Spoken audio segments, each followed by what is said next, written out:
కొనుగోలుదారులకు bullion market shock ఇచ్చింది. ఇవాళ బంగారం వెండి ధరలు భారీగా పెరిగాయి. 24 క్యారెట్ల 10 గ్రాముల గోల్డ్ రేట్ ఇవాళ 5,400 రూపాయలు పెరిగింది. ఇక దీంతో ప్రస్తుతం అది 1,59,710 రూపాయలకు చేరింది. ఇక 22 క్యారెట్ల 10 గ్రాముల పసడి ధర 4,950 రూపాయలు పెరిగి 1,00,000 దిశగా పయనించింది.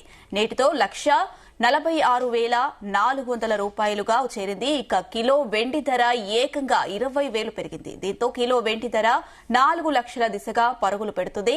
తాజా పెరుగుదలతో కిలో వెండి ధర 3,60,000గా నమోదైంది.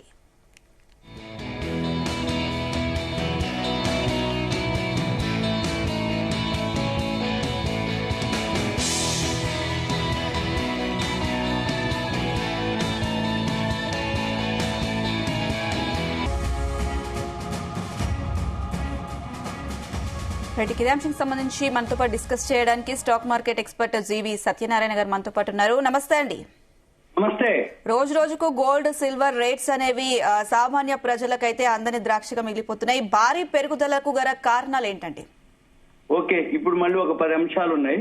మెయిన్ అంశం ఏంటిదంటే మళ్ళీ ఇరాన్ మీద ఇప్పుడు అంటే ట్రంప్ ఇప్పుడు అమెరికా ఏవైతే ఉన్నాయో మళ్ళీ ఇరాన్ వైపు నౌకలు మోహరించింది అనేది న్యూస్ అనమాట. అంటే యుద్ధ నౌకలు ఏదైతే ఉన్నాయో ఇరాన్ వైపు, అందుకని వెమ్మటే గోల్డ్ సిల్వర్ మళ్ళీ ఆల్ టైమ్ హైకి వెళ్ళటం జరిగింది రాత్రి. ఎందుకోసం అంటే మళ్ళీ ఇరాన్ యుద్ధ వాతావరణం అనమాట. దీంతో మనం గమనించాల్సింది ఏంటిదంటే అదొక రీజను. నెంబర్ 2 రీజన్ వచ్చి ఈ గోల్డ్మెన్ సాచ్ వాళ్ళు $5,000 అని చెప్పేసి చెప్పడం జరిగింది. ఏది ఎప్పటికీ 2026 డిసెంబర్ కి ఇయర్ ఎండింగ్ కి 4,969 వాళ్ళు వచ్చేసింది ఆల్ టైమ్ హై. అంటే సంవత్సరం తర్వాత వచ్చేటటువంటి ఏదైతే టార్గెట్ ఉందో గోలు రావచ్చు అనేది $5,000. ఇవాళ 49,69. మళ్ళీ ఇప్పుడు వాళ్ళు ఏమన్నారు, 2026 డిసెంబర్ కి ఇప్పుడే వచ్చేసింది కాబట్టి $5,500 కిందకి మళ్ళీ మార్చారు గోల్డ్ టార్గెట్. ఇక సిల్వర్ వచ్చేటప్పటికి సేమ్ అదే సిచ్యువేషన్. సిల్వర్ వచ్చేటప్పటికి ఇప్పుడు $100 దగ్గరలో ఉంది, 99.39. ఇవాళనే అది కూడా ఆల్ టైమ్ హై. ప్లాటినం కూడా ఇవాళనే ఆల్ టైమ్ హై. అది $150 రీచ్ అయింది అనేది ఏది డిసెంబర్ 31, 2026కి ఈ ఇయర్ కి. అంటే ఇప్పుడు ఉన్న ధర మీద సిల్వర్ ఇంకొక 50% పెరుగుతుంది, గోల్డ్ వచ్చి ఇప్పుడు ఇంకొక 10% పెరుగుతుందని చెప్పడం జరిగింది. ఇప్పుడు సుమారు $5,000 ఉంది అంటే ఇంకో 10% $5,500 అవుతుంది. అంటే ఇప్పుడు ఉన్న ధర మీద మళ్ళీ ఒక 10% వేసుకోవచ్చు ధర ఏది గోల్డ్. కానీ అది ఇంకా ముందుకు పోయే అవకాశాలే కనపడుతుంది. ఇది ఒక రీజన్. ఇక మళ్ళీ నెక్స్ట్ ఏంటిది, దీని అంతా ఏమంటారంటే ఫోమో జోమో అంటారు. ఈ ఫోమో జోమో ఏంటిదో చూద్దాం. ఈ ఫోమో అనేది ఏంటిది అంటే ఫియర్ ఆఫ్ మిస్సింగ్ అవుట్ అంటే తప్పిపోతుందనే ఒక భయం. కొనుక్కున్న వాళ్ళకి భయం ఉంటుంది, కొనని వాళ్ళకి కూడా భయం ఉంటుంది. కొనుక్కున్న వాళ్ళకి ఏంటిది ఎప్పుడు పడుద్ది ఏమని భయం, కొనని వాళ్ళు ఏంది అరే మిస్ అయిపోయినవి అనేది వాళ్ళకి భయం. దీన్ని ఫోమో అంటారు, తప్పిపోతుందనే ఒక భయం. ఇక రెండోది ఏంటిది జోమో ఉంటుంది. ఈ జోమో అంటే ఉదాహరణకి ఎవరైతే కొనుక్కోని వాళ్ళు ఉన్నారో జాయ్ చేస్తారా, అమ్మయ్యా మనం కొనుక్కోలేదు కాబట్టి ఇంకా మనకేం లేదు అంటే దాని గురించే పట్టించుకోరు. ఇక అంటే ఫోమోకి రివర్స్ అనమాట. అంటే దానికి సంబంధించినటువంటి ఈ ఫోమో జోమో ఇప్పుడు ప్రశాంతంగా ఉండి ఏమి లేకుండా హాయిగా టైం పాస్ చేస్తుంటారు జోమో వాళ్ళు. అంటే ఫేస్బుక్స్ అవన్నీ మంచిగా టైం పాస్ చేస్తుంటారు. ఈ గోల్డ్ పెరిగినా పట్టించుకోరు, సిల్వర్ పెరిగినా పట్టించుకోరు, వాళ్ళు ఏమి ఉండరు, వాళ్ళని జోమో అంటాం. ఇక మళ్ళీ ఇంకొకటి రీజన్ కూడా ఉంది పెరగటానికి. ఈ రోజు పిఎంఐ డేటా వస్తుంది. ఈ పిఎంఐ డేటా అంటే పర్చేసింగ్ మేనేజర్స్ ఇండెక్స్ డేటా అంటారు. ఈ పిఎంఐ డేటా ఏదైతే ఉందో అది ఎక్కువ ఉంటుంది అనేది అర్థం. మళ్ళీ దాంతో రిలేషన్ ఏంటంటే పీసీఈ డేటా అని అంటారు. పీసీఈ డేటా అంటే ఏంటంటే పర్సనల్ కన్సంప్షన్ ఎక్స్పెండిచర్. అంటే ఇండివిజువల్ గా ఎవరైతే ఉన్నారో వాళ్ళు పర్సనల్ గా ఏదైతే వాడకం ద్వారా ఖర్చు పెట్టేటటువంటి ఏదైతే ఎక్స్పెండిచర్ ఉందో ఆ డేటా వస్తుంది వాళ్ళ. అందుకని ఇవన్నీ కూడా నెగిటివే. మళ్ళీ ఇదొక రీజన్. మళ్ళీ వీటితో పాటు ఇప్పుడు గోల్డ్ ఆల్ టైమ్ హైకి వెళ్ళటం, సిల్వర్ ఆల్ టైమ్ హై వెళ్ళటం, డాలర్ ఒకటి వీక్ అవటం జరిగింది. ఇప్పుడు మళ్ళీ ఈ రేపు 28వ తారీఖు నాడు వడ్డీ రేట్ల డిసిషన్ ఉంది మళ్ళీ. అంటే 27, 28 మనకి ఇవాళ శుక్రవారం వీకెండ్, ఫ్రైడే సెలవు, రేపు ఎల్లుండి 3 రోజులు సెలవులు ఉన్నాయి మనకి. శనివారం, ఆదివారం రిపబ్లిక్ డే, సోమవారం జెండా వందనం హాలిడే ఉంది. అంటే 26 27, 28 మళ్ళీ ఫెడరల్ రిజర్వ్ మీటింగ్ ఉంది. ఫెడరల్ రిజర్వ్ మీటింగ్ ఏదైతే ఉందో మళ్ళీ ఫెడరల్ రిజర్వ్ మీటింగ్ బట్టి మళ్ళీ మార్కెట్లు ముందే డిసైడ్ చేసినాయి అనమాట. ఏమని వడ్డీ రేట్లు తగ్గిస్తారు అనేది అనౌన్స్మెంట్ అన్నమాట.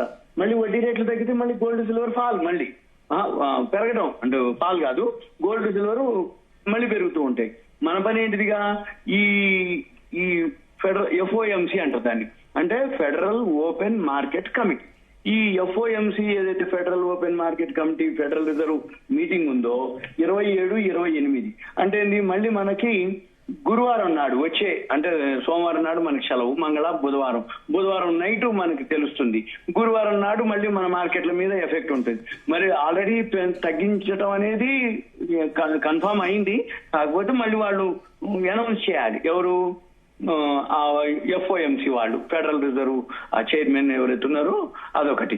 రెండోది, ఇవన్నీ రీజన్స్ తోటి నిన్న ఎంతైతే పడిందో ఒక్కసారి ఈ దావోస్ పర్యటనలో మన ట్రంప్ ఒక ఫేవర్ న్యూస్, నేను ఏమి సుంకాలు టారిఫ్లు వేయను, యూరోప్ దేశాలు ఆ గ్రీన్లాండ్ ఇష్యూలో నేను ఏముండదు అని అనగానే మన మార్కెట్లు అన్ని పాజిటివ్ లోకి వెళ్ళటం, వరల్డ్ మార్కెట్లు పాజిటివ్ లోకి వెళ్ళటం, అంటే గ్లోబల్ మార్కెట్లు అంటే యూరోప్, ఏషియన్, మన ఇండియా మార్కెట్లు ఒక్కసారి మన మార్కెట్లు పాజిటివ్ లోకి వెళ్ళినాయి. అన్ని పచ్చగా ఉంది అనుకునే లోపల మళ్ళీ ఇప్పుడు ఇరాన్ ఇష్యూ ఒకటి, మళ్ళీ ఈ గోల్డ్మెన్ సాచ్ వాళ్ళు గోల్డ్ కు టార్గెట్ పెంచడం ఒకటి, మళ్ళీ ఇప్పుడు ఇరాన్ ఇష్యూ, వీటన్నిటితోటి మళ్ళీ వాళ్ళ డేటా ఏదైతే ఉందో PMI డేటా, PCE డేటా రావాలనేది, డాలర్ వీక్ అవటం, వడ్డీ రేట్లు తగ్గిస్తారనేది ఉంది.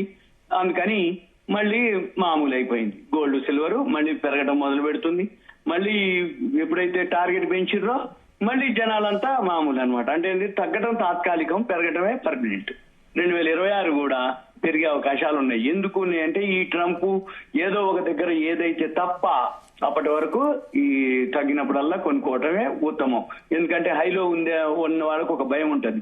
ఎందుకంటే అంత హైలో కొన్న తర్వాత పడొచ్చనే ఒక ఏ టైంలో ఏం జరుగుద్ది అనేది ఉంటుంది. నిన్న ఒక్కసారికి పడేటప్పటికే అందరూ ఈటీఎఫ్లు పోయినాయి, నాది తగ్గిపోయింది, ఇది తగ్గిపోయింది, ఏం చేయాలని అందరూ ఒక్కసారికి మొదలైంది. మళ్ళీ వాళ్ళు ఒక రోజు అయ్యేటప్పటికి మళ్ళీ మామూలు అయిపోయింది, మళ్ళీ పెరగడం మొదలుపెట్టింది. మన పని ఎంతసేపటికి ఉన్న కరెంట్ అఫైర్స్ ని, ఉన్న న్యూస్ ని మనం ఎక్స్ప్లెయిన్ చేయడం తప్ప ఇంకా మనం చేసేది ఏం లేదు. ఎందుకంటే ఏ రోజు ఏ రాత్రికి ఏ న్యూస్ ఏమైతుందో తెలియదు. నిన్న దావోస్ లో గుడ్ న్యూస్ చెప్పిండు, మళ్ళీ ఏమంటే ఇప్పుడు ఇరాన్ లో ఏదైతే ఉందో యుద్ధ నౌకలు మళ్ళీ ఇరాన్ కి అనేది మళ్ళీ వార్త.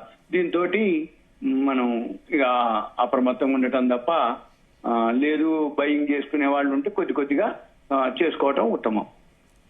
ఓకే అండి, సత్యనారాయణ గారు, ఇన్వెస్టర్స్ కి ఎలాంటి సూచనలు చేస్తారు? అంటే ఇలాంటి సిచ్యువేషన్ లో ఇన్వెస్ట్ చేయడం మంచిదేనా, లేదా తర్వాత ఎప్పుడైనా ఇన్వెస్ట్ చేయొచ్చు అంటారా? అప్పదనుకుంటే కొనుక్కోవాలి. ఇప్పుడు మ్యారేజెస్ ఉంటాయి, వాళ్ళు ఎప్పటికప్పుడు ఇక పోస్ట్ పోన్ చేసుకుంటూ పోతే మ్యారేజ్ కుదిరిన తర్వాత, పెళ్లి అయిపోయిన తర్వాత మేము పెడతామంటే వాళ్ళు ఒప్పుకోరు కదా. అందుకని ఇక తప్పదనుకున్నోడు ఇక ఎంత అమౌంట్ ఉందో ఇక అంతకే ఎంత వస్తే అంతకే కొనుక్కొని ఊక్కోవాలి. అంత మించి ఇక మనం చేసేది ఏం లేదు. ఎందుకోసం అంటే ఇప్పుడు మనం కొనమని చెప్తాం అనుకోండి, పెరుగుతుందని చెప్తుండ్రు, కానీ మళ్ళీ ఏ టైంలో ఏం జరుగుతుంది అనే దానికి ఒక్కొక్క రోజు బాగా వొలటాలిటీ ఉంటుంది. 20,000, 25,000 అంటే లోకి హైకి. ఉదాహరణకి ఇవాళ 3.40, 3.20, 12,000 వొలటాలిటీ. ఏది సిల్వర్ కిలోకి 12,000 హై నుంచి వచ్చింది, ఇప్పుడు 7,000 ప్లస్ లోనే ఉంది నిన్నటి మీద. అంటే ఏంది, ఉదయానికి, మధ్యాహ్నానికి, సాయంత్రానికి మూమెంట్స్ చాలా చేంజ్ అవుతున్నాయి. కాబట్టి ఎంతసేపటికి ఇంట్రాడే చేసే వాళ్ళు అంటే చాలా ప్రభుత్వం ఉండాలి. ఇన్వెస్ట్ చేయాలన్నా కూడా పెద్ద మొత్తాలు కదా. ఇప్పుడు ఒకప్పటి రేట్లకి, 3 నెలల కింద రేట్లకి, ఇప్పటి రేట్లకి చాలా తేడా వచ్చేసింది. అంటే ఎక్కడికక్కడికి మనం ఎవరైతే కొనుక్కుంటారో మరి కొంచెం రిస్క్ తీసుకున్నట్టే అయింది. అట్లని ఊకుంటే పెరుగుతుంది కదా. ఇప్పుడు 1 year లో 78% రిటర్న్స్ ఇచ్చింది గోల్డ్ అయితే. గోల్డ్, సిల్వర్ అయితే అసలు 200% రిటర్న్స్ ఇచ్చింది. మళ్ళీ ప్లాటినం కూడా ఇవ్వడం జరిగింది మంచి రిటర్న్స్. మనం ఇక అంటే ఇప్పటి నుంచి అంత ఇస్తుందా అంటే ఇస్తుందనే చెప్తున్నాయి వరల్డ్ మార్కెట్లు అన్ని కూడా. ఏం చెప్తున్నాయి అంటే సిల్వర్ వచ్చి 222% ఇచ్చింది రిటర్న్స్ ఇప్పుడు విత్ ఇన్ 1 year కి. మనం ఇప్పటికీ అబ్జర్వ్ చేయడం తప్ప ఇక తప్పదనుకుంటే కొనుక్కునేవాడు. ఓకే అండి, థ్యాంక్ యూ అండి సత్యనారాయణ గారు.